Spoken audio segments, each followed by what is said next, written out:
खत्म नबूवत का नाम लेना है और चलानी है जो अपनी काज एंटी कादियानी काज चलानी है, एंटी चिश्ती रसूलुल्लाह। अब बात ही नहीं करनी क्योंकि उसमें अपने फिर के खिलाफ हो जाएंगे। तो ये खत्म नबूवत का काम नहीं हो रहा, ये एंटी कादियानी काम है। खत्म नबूवत ये है कि खा गुलाम कादियानी दज्जाल हो या कोई और दज्जाल हो, वो किसी भी फिरके का बुजुर्ग हो, जिसने खत्म नबूवत के ऊपर डाका मारा है, सबको एक ही कटहरे में लाकर खड़ा किया जाए। अब मिर्जा इंजीनियर कहता है कि इनके बाबों ने कानून बनवाया ना पाकिस्तान की असेंबली में, जो आईन का हिस्सा बनवाया गया है, ये कोई खत्म नबूवत के तहफ्फुज़ के लिए नहीं बनाया गया, ये कादियानियों के एंटी होकर बनाया गया। बोलता है ये जो बरेलवी उलमा और सारे उलमा जमा हुए हैं, इनका मकसद कोई खत्म नबूवत की हिफाजत नहीं था, इनका मकसद तो कादियानियों को काफिर करार देना था। ये सिर्फ और सिर्फ कादियानियों के खिलाफ हैं। मैंने कहा बदबख्त ये जुमले बोलकर तू कादियानियों की पुष्ट बनाई कर रहा है। हक है। मसला ये है, आप जरा टेक्निकली इसको समझिए, इंजीनियर के फॉलोअर्स भी समझें। बात यह है कि अब किसी की इतनी हिम्मत तो है नहीं कि पाकिस्तान या हिंदुस्तान के अंदर वो ये कहे कि मैं कादियानी हूं या गुलाम अहमद कादियानी को मानता हूं, और फिर वो इज्जत के साथ कुर्सी पर भी बैठा रहे, उसको गालियां भी ना पड़े। तो एलानिया तौर पर कादियानी होने का तो कहा नहीं जा सकता था। इसने कहा हल्का हल्का टच देकर इनकी सपोर्ट करता हूं, जितना हो सकता है उतना करता हूं। तो ये असल में कादियानियों की पुष्ट बनाई है।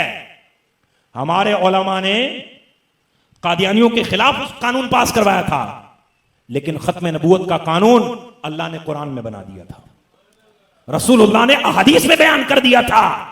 उलमा ने जब आईन में इस आर्टिकल को डलवाया, इस शिक को डलवाया, दलाइल कौन से दिए थे?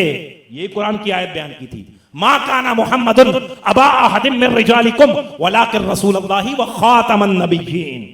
और साबित किया था कि आखिरी नबी का माना यह है कि आपके जमाने में भी कोई नबी नहीं आ सकता नया, और आपके बाद भी कोई नया नबी नहीं आ सकता।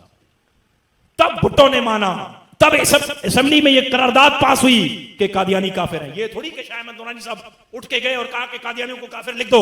उन्होंने कहा अच्छा आपका जैसा हुक्म हम लिख देते हैं ना, उसूल वही बयान किए गए। आज भी अगर कोई बदबख्त नबूवत का दावा करेगा, उलमा उसके खिलाफ भी कलम के साथ जिहाद करेंगे, जैसे जरूरत पड़ेगी हाथ के साथ जिहाद करेंगे, जुबान के साथ जिहाद करेंगे। तो ये अपने फॉलोअर्स को सिर्फ बेवकूफ बनाने के लिए ऐसे चूरन 2 नंबर ना बेचो जिसमें मट्टी ज्यादा मिली हुई है।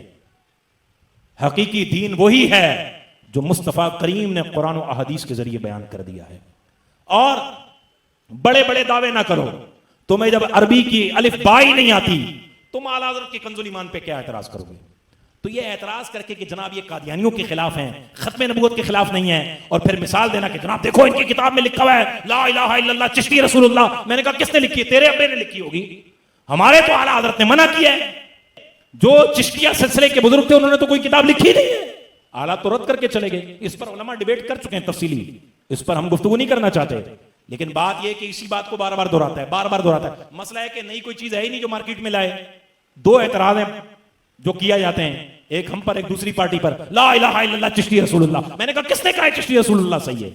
गलत है, ये कुफरिया जुमला है, जो पढ़ेगा वो काफिर हो जाएगा। किसने कहा ये सही है? ऐसा कुछ भी नहीं है हमारा नजरिया। अगर है तो दिखाओ किताबों से।